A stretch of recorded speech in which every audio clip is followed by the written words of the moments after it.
اعوذ باللہ من الشیطان الرجیم بسم اللہ الرحمن الرحیم یرید اللہ لیبین لکم ویہدیکم سنن الذین من قبلکم ویتوب علیکم واللہ علیم حکیم واللہ یرید ان یتوب علیکم ویرید الذین یتبعون الشہوات ان تمیلوا میلا عظیما یرید اللہ ان یخفف عنکم وخلق الانسان ضعیفا۔ السلام علیکم ورحمۃ اللہ وبرکاتہ۔ میری پیاری بہنوں، کیسے ہیں آپ؟ اللہ سبحانہ وتعالیٰ سے دعا ہے کہ اللہ تعالیٰ عافیت کے ساتھ اور ایمان کی مضبوطی اور نیکیوں کی توفیق کے ساتھ ہمیں اس دنیا میں رکھے، اور اللہ سبحانہ وتعالیٰ جس دن ہمارے جانے کا وقت ہو تو ہمارے منہ پر کلمہ شہادہ ہو، اور اللہ سبحانہ وتعالیٰ کی رضوان کے ساتھ ہم اس دنیا سے رخصت ہوں، اور اس شوق میں جائیں کہ اللہ سبحانہ وتعالیٰ کے ساتھ ملاقات کا وقت قریب آ گیا۔ ٹھیک، آمین۔ چلیں جی، اب آپ اپنا سبق شروع کرتے ہیں۔ آج ہم آیا نمبر 26 سے شروع کریں گے، سورۃ النساء۔ اس سے پہلے ہم اپنے سبق میں محرمات کے بارے میں پڑھ چکے ہیں، اور محرمات کے علاوہ باقی عورتیں حلال ہو جاتی ہیں کہ ان سے نکاح ہو سکتا ہے۔ پھر لونڈیوں کے ساتھ نکاح کی شرائط بھی بتائی گئیں، اللہ سبحانہ وتعالیٰ نے بتائی۔ اب آج کا ہم سبق شروع کرتے ہیں۔ اعوذ باللہ من الشیطان الرجیم، بسم اللہ الرحمن الرحیم۔ رب اشرح لی صدری ویسر لی امری واحلل عقدۃ من لسانی یفقہوا قولی ربنا زدنا علما اللہم وفقنا لما تحب وترضى اللہم ارنا الحق حقا وارزقنا اتباعہ وارنا الباطل باطلا وارزقنا اجتنابہ، آمین۔ اعوذ باللہ من الشیطان الرجیم، بسم اللہ الرحمن الرحیم۔ یریدو چاہتا ہے، اللہ تعالیٰ۔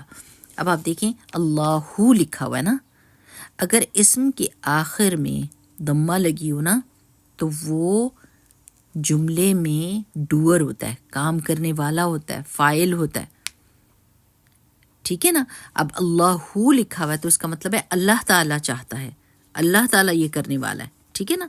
یریدو چاہتا ہے اللہ تعالیٰ، لیبینہ کہ بیان کرے، با یا نون سے ہے، بینا یبین، تبیین کا مطلب ہوتا ہے واضح کر دینا، کھول کے بیان کر دینا، لکم تمہارے لیے، ویہدیکم اور وہ رہنمائی کرے تمہاری، ہادالیہ سے ہے، سنن طریقوں کی، سنن سنت کی جمع ہے، طریقہ، ٹھیک۔ الذین ان لوگوں کے، من قبلکم جو تم سے پہلے تھے، من حرف جر ہے اور قبلی مجرور ہے، یعنی کچھ ایسے حروف ہیں جیسے ہوتی ہیں نا پریپوزیشنز، اس طرح عربی میں حروف جر ہوتے ہیں، لیکن ان کا ایک امپیکٹ ہوتا ہے اگلے آنے والے اسم کے اوپر، تو یہ ہمیشہ جب کوئی ان کو حروف کہتے ہیں، حالانکہ آپ کہیں گے یہ تو دو حروف ہیں، من، تو حروف ان کو کہتے ہیں جن کا از خود اپنے سے جملے کوئی مطلب نہیں بنتا جب تک کہ وہ اسم کے ساتھ یا فعل کے ساتھ جڑتے نہیں ہیں، تو ان کو عربی میں حروف کہتے ہیں، جیسے من، فی، علی، عن، یہ سب حروف جر ہیں جن کا میننگ تب بنتا ہے جب وہ کسی اسم کے ساتھ یا کسی فعل کے ساتھ جڑتے ہیں، تو ان کو حروف کہا جاتا ہے۔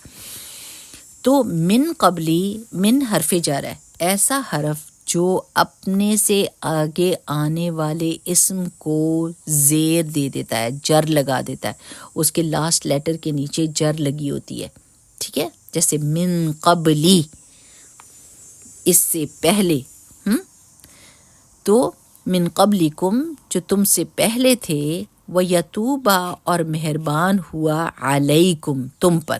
اب دیکھیں یتوبا کا روٹ لیٹر کیا ہے؟ تا واو با، یہ میں نے پہلے بات آپ کو سمجھائی ہوئی ہے، جب تا با کے ساتھ علا کا صلہ لگا ہو، علا کی پریپوزیشن لگی ہو، تو پھر اس کا مطلب ہوتا ہے اللہ کا بندے کے اوپر مہربان ہونا.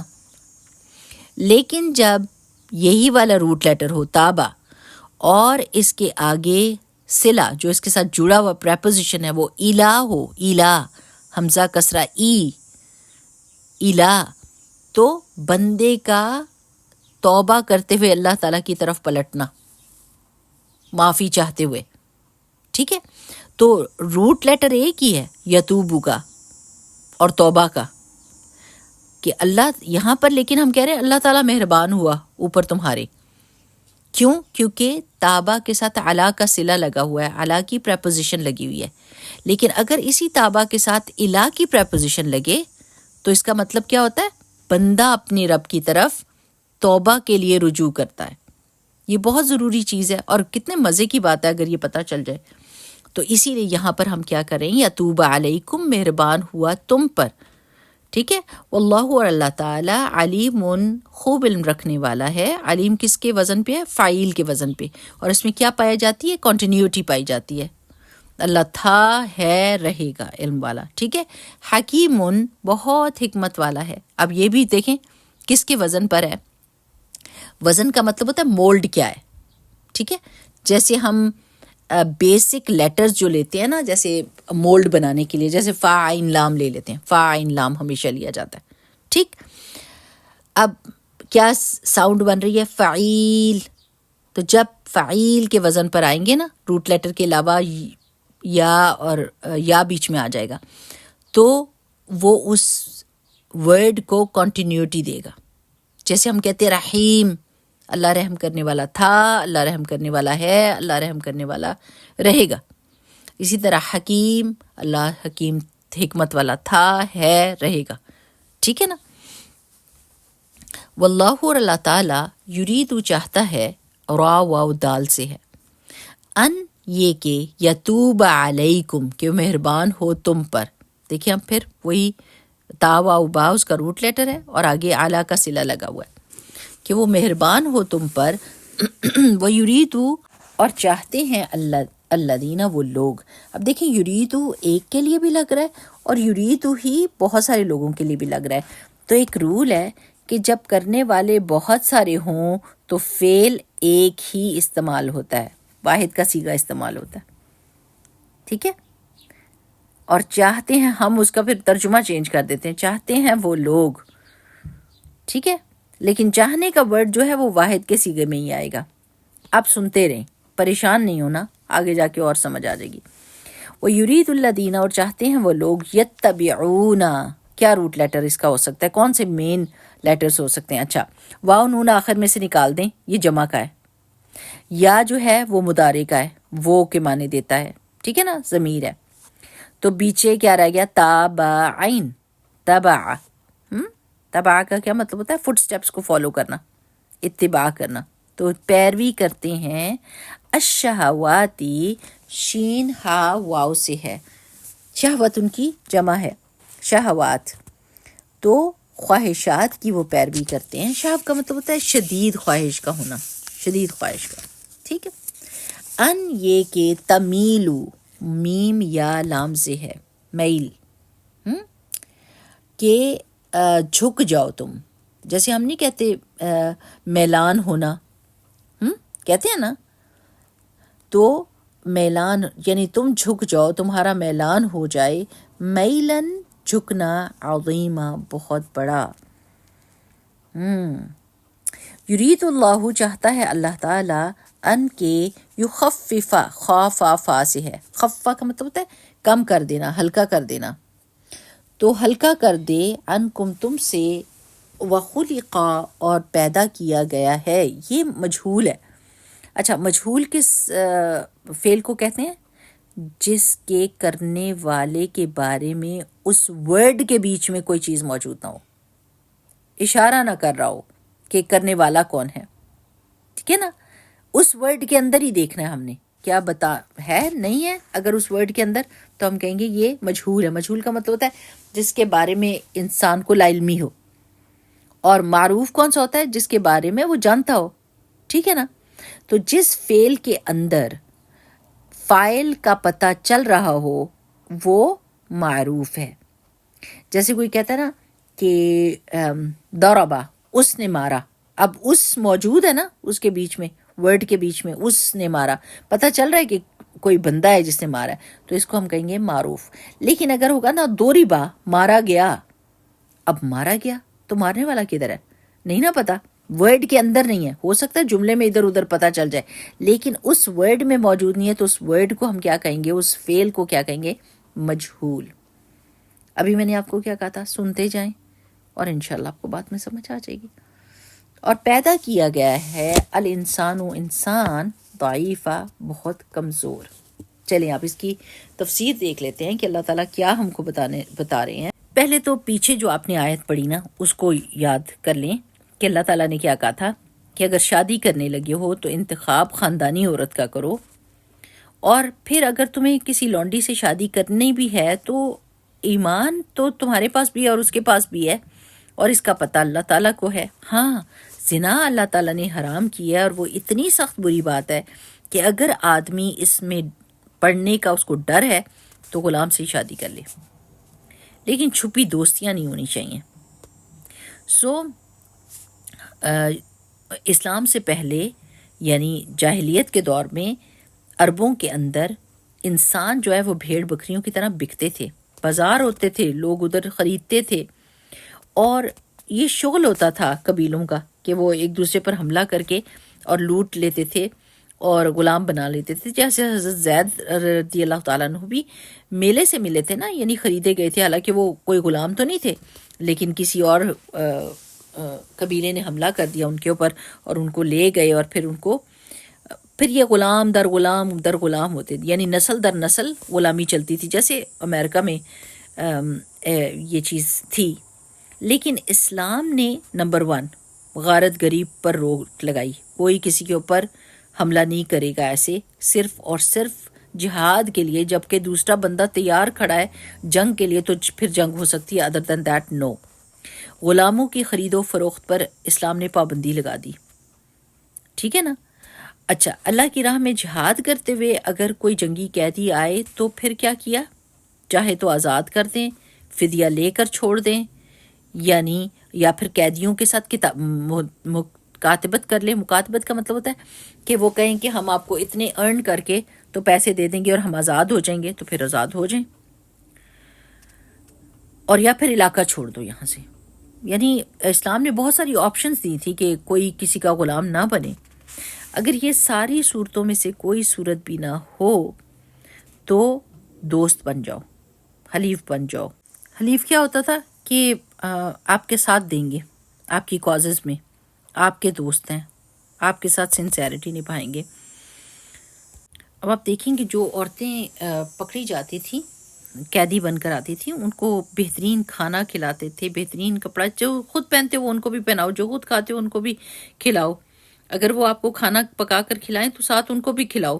حضرت ابوبکر صدیق رضی اللہ تعالیٰ عنہ ہر جمعے کے دن غلام آزاد کرتے تھے. بلال رضی اللہ تعالیٰ عنہ کو حضرت ابوبکر صدیق رضی اللہ تعالیٰ عنہ نے آزاد کیا تھا. اور وہ کتنا پیارا واقعہ ہے نا کہ وہ مار رہا تھا اور پورا مکہ ان کی چیخ و پکار سنتا تھا اور ان کا احد احد احد احد سنتا تھا. تو ایک دن حضرت ابوبکر صدیق نے کہا کہ کیا قیمت ہے اس کی، تو اس نے بہت زیادہ قیمت بتائی. تو حضرت ابوبکر صدیق نے ادا کر دی. تو ان کا مالک جو تھا وہ بہت ہنسا اور اس نے کہا کہ یہ تو غلام اتنے پیسے کا تھا ہی نہیں جتنے کا تم نے خرید لیا ہے، اور میں نے تو تمہیں لوٹ لیا ہے. تو انہوں نے کہا کہ اگر تم اس سے ڈبل بھی قیمت مانگتے تو میں تمہیں دے دیتا. تو اس پہ وہ حیران ہو گیا اور شرمندہ ہوا.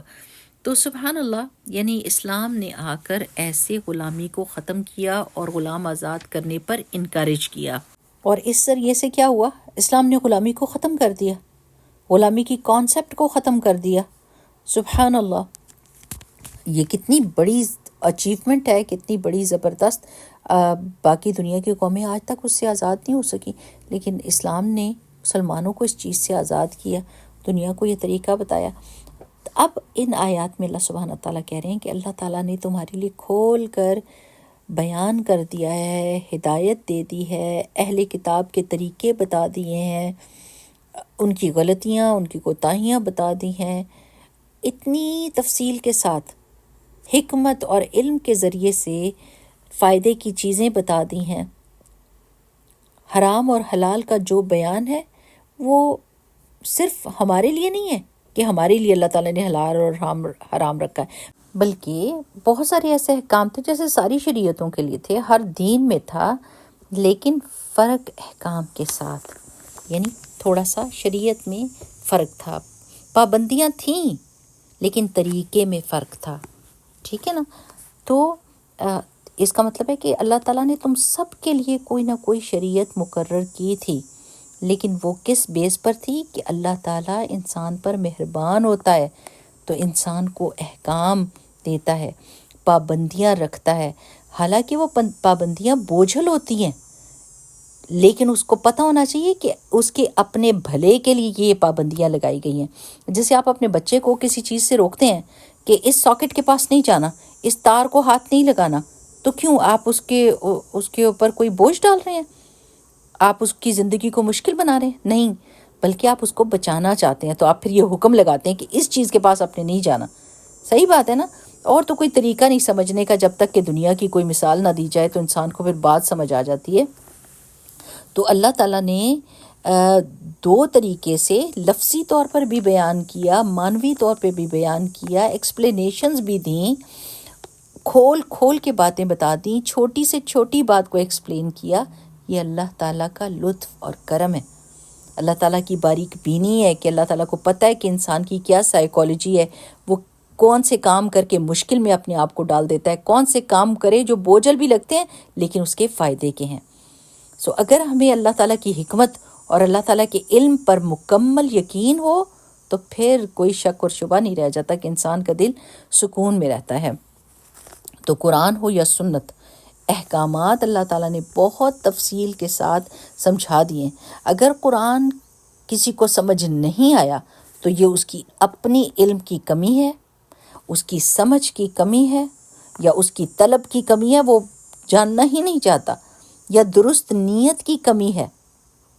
تو پڑھنا پڑھانا جاری رکھنا چاہیے، بار بار دہرانے سے بات کی اندرونی ڈیپ میننگ کی سمجھ آتی ہے۔ تو قلت علم کا علاج کیا ہے میری پیاری بہنوں؟ اگر علم کم ہے تو کیا کرے انسان؟ استاد کے پاس جائے، کتاب سے دوستی کرے۔ تو یہ چیزیں استاد اور کتاب جو ہیں وہ ذہن میں وسعت پیدا کرتی ہیں، فہم کی کمی کو کم کرتی ہیں، اور اللہ تعالیٰ کے احکامات کی سمجھ آتی ہے، اور پھر ان کو پریکٹس کرنا آسان ہو جاتا ہے۔ جب تک کسی کو اللہ تعالیٰ کے احکام کی حکمت ہی نہ سمجھ آتی تب تک پریکٹس کرنا بہت مشکل ہے۔ اسی لیے لوگ حجاب کرتے ہیں اور اتار دیتے ہیں، نمازیں پڑھنا شروع کرتے ہیں پھر چھوڑ دیتے ہیں۔ کیوں؟ کیونکہ ان کو حکمت نہیں پتہ ہوتی، ان کو ان احکامات کے پیچھے جو اللہ تعالیٰ نے ہمارے ساتھ بھلائی کی ہے اور جو ہمارے پر رحم کی ہے وہ نہیں سمجھ ہوتا۔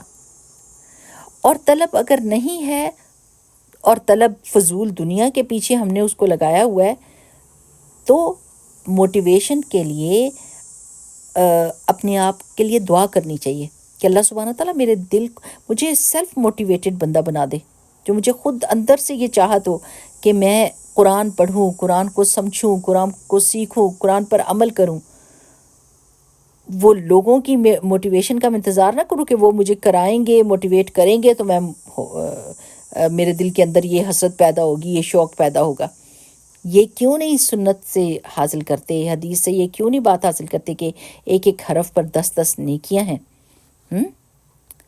تو طالب علم جو ہوتا ہے وہ ایسا ڈائیور ہوتا ہے، ایسا غوطہ خور ہوتا ہے جو ہیرے موتی چن کے لے کر آتا ہے۔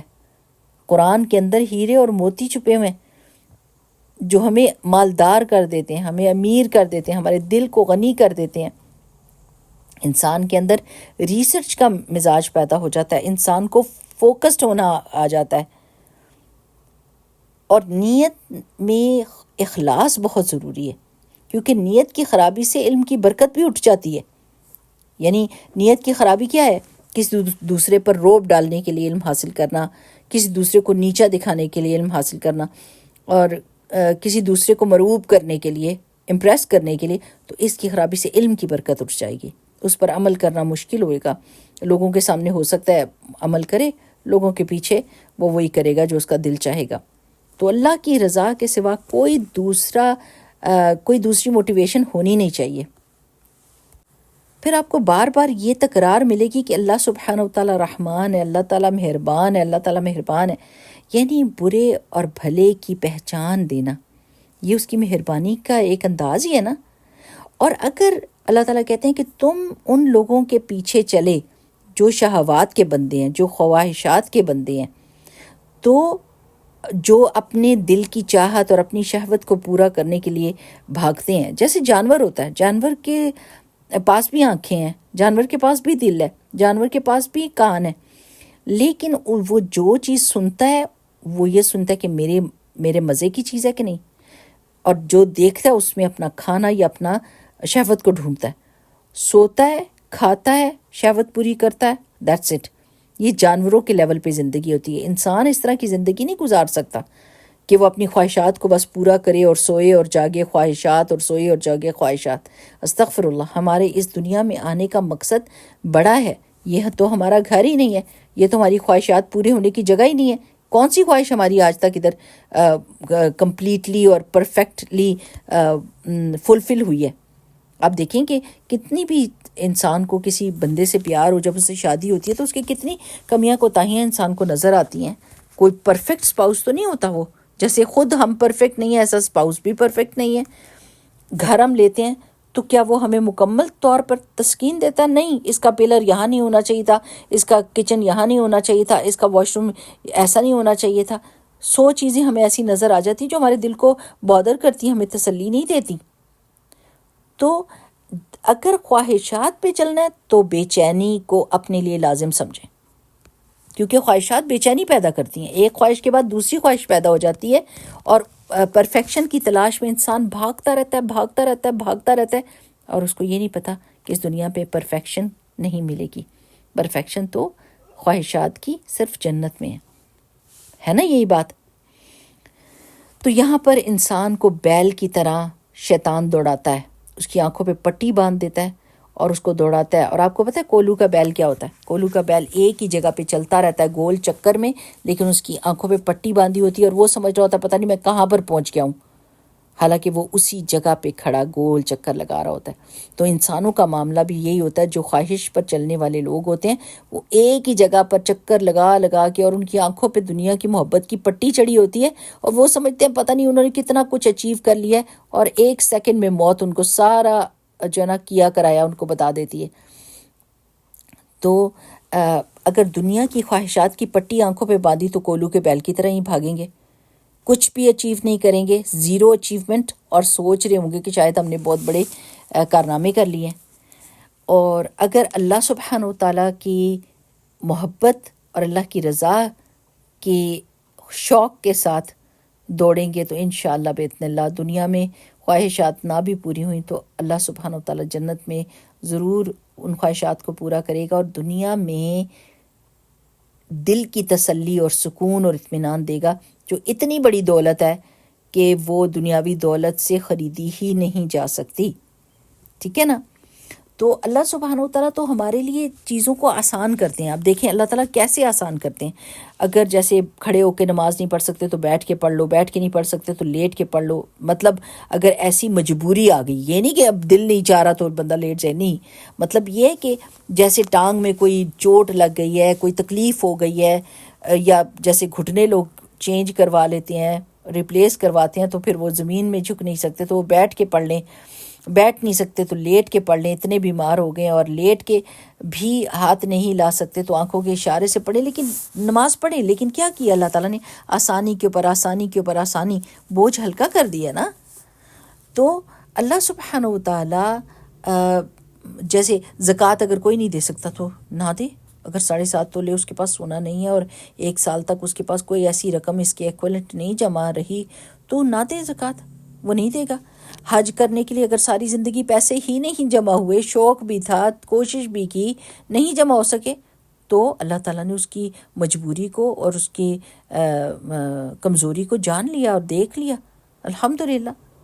اگر کوئی کسی کا دماغ کام ہی نہیں کرتا تو اللہ تعالیٰ اس سے نہیں پوچھے گا کہ تم نے قرآن کی تعلیم حاصل کیوں نہیں کی، تم نے پڑھا کیوں نہیں، تم نے، وہ اللہ تعالیٰ کو پتہ ہے کہ اس کے دماغ میں کمزوری اور وہ اس چیز کو ہینڈل نہیں کر سکتا اور وہ معذور ہے، تو معذور کو کے اوپر سے اٹھ جاتا ہے قلم. تو 3 لوگوں سے قلم اٹھا لیا جاتا ہے. ایک سونے والے سے کیونکہ وہ سویا ہوا ہے اس کو نہیں پتہ چلا, دوسرا مجنون سے جس کا دماغ کام نہیں کرتا, اور تیسرا نابالغ بچے سے کیونکہ ابھی وہ اس ایج کو ہی نہیں پہنچا کہ جب کہ اس کی پوچھ ہونی ہے. ٹھیک ہے نا. تو اللہ سبحانہ وتعالیٰ تو بہت آسانیاں کرتا ہے, لیکن اگر بندہ خواہشات کا بن جائے تو وہ جھک جاتا ہے اور کمزور ہو جاتا ہے. خواہشات کا بندہ کمزور ہوتا ہے, وہ اپنے اصولوں پر قائم نہیں رہ سکتا, کیونکہ جیسے ہی اس کی خواہش اس کے سامنے آتی ہے وہ اپنے آپ کو کمزور سمجھ کے خواہش کے آگے ہاتھ پیر چھوڑ دیتا ہے, اپنے ہتھیار ڈال دیتا ہے اور اس خواہش کو پورا کرتا ہے, چاہے وہ خواہش حرام سے پوری ہو رہی ہو. ٹھیک ہے نا. اللہ تعالیٰ کیا چاہتا ہے کہ اللہ تعالیٰ ہم سے مشکلوں کو آسان کرے, ایسے احکام دے دیتا ہے جس کی وجہ سے ہمارے لیے آسانی پیدا ہو جاتی ہے اور زندگی گزارنا ہلکا ہو جاتا ہے اور آسان اور قابل عمل ہو جاتا ہے. تو اللہ تعالیٰ کو جس نے سمجھ لیا نا میری پیاری بہنوں, اللہ تعالیٰ کی رحمت کو اور اس کے کرم کو اور اس کی حکمت کو اور اس کے فیصلوں کو, تو ان کا دل بے چین نہیں ہوگا. دکھ اور تکلیف ہوتی ہے, یہ نہیں کہتی میں کہ دنیا میں دکھ اور تکلیف نہیں ہوتی, مختلف چیزوں سے دکھ اور تکلیف ہوتی ہے, لیکن بے چینی نہیں ہوگی. بے چینی کیا کرتی ہے انسان کو, حزن اور بے چینی وہ بیکار کر دیتی ہے, نیکی کے کاموں میں آگے بڑھنے نہیں دیتی, کمزور کر دیتی ہے. لیکن اللہ سبحانہ وتعالیٰ کے اوپر بھروسہ ہو تو دکھ تکلیف تو آئے گی اور ہوگی بھی, انسان ہونے کے ناطے ہو جاتی دکھ تکلیف, لیکن اندر کا اطمینان بہت بڑا ہوتا ہے, اللہ تعالیٰ پہ توکل بہت بڑا ہوتا ہے, اللہ سبحانہ وتعالیٰ سے اجر کی امید بہت بڑی ہوتی ہے. تو انسان ہے تو ضعیف, لیکن اگر اللہ سبحانہ وتعالیٰ کی رسی کو مضبوطی سے تھام لے تو سبحان اللہ اس کی شان دیکھنے والی ہوتی ہے. حضرت عمر رضی اللہ تعالیٰ عنہ نے یہی کہا تھا نا کہ اس قرآن کے ذریعے سے اور دین اسلام کے ذریعے سے اللہ سبحانہ وتعالیٰ نے ہم کو شان دی, ورنہ تو کچھ بھی نہیں تھے ہم.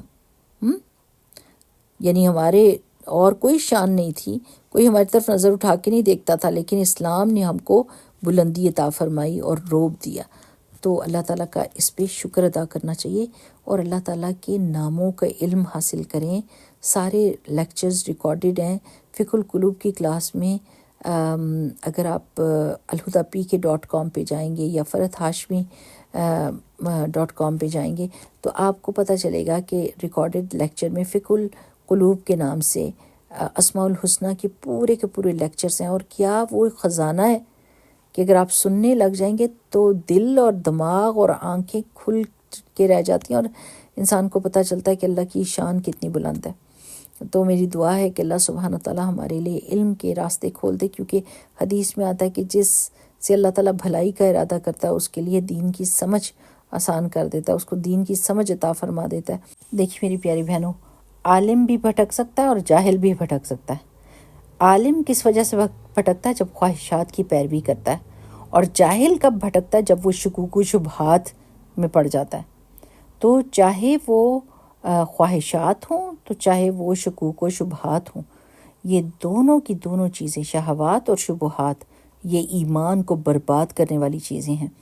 سو عالم کو ہوش میں رہنا چاہیے, اللہ کی رسی کو مضبوط تھام کے رکھنا چاہیے, قرآن کے ساتھ مضبوط تعلق رکھنا چاہیے اور خواہشات کی پیروی نہیں کرنی چاہیے. اور جاہل کو علم حاصل کرنے کی کوشش کرنی چاہیے تاکہ اس کے شکوک و شبہات اس کے دل سے زائل ہوں. ٹھیک, اسی لیے ہم کیا دعا کرتے ہیں؟ اللہم وفقنا لما تحب و ترضی. اللہم کون سی دعا ہے؟ اللہم انفعنا بما علمتنا وعلمنا ما ينفعنا وزدنا علما. آمین. بارک اللہ فیکم. سبحانک اللہم و بحمدک نشہد ان لا الہ الا انت نستغفرک و نتوب الیک. السلام علیکم ورحمۃ اللہ وبرکاتہ.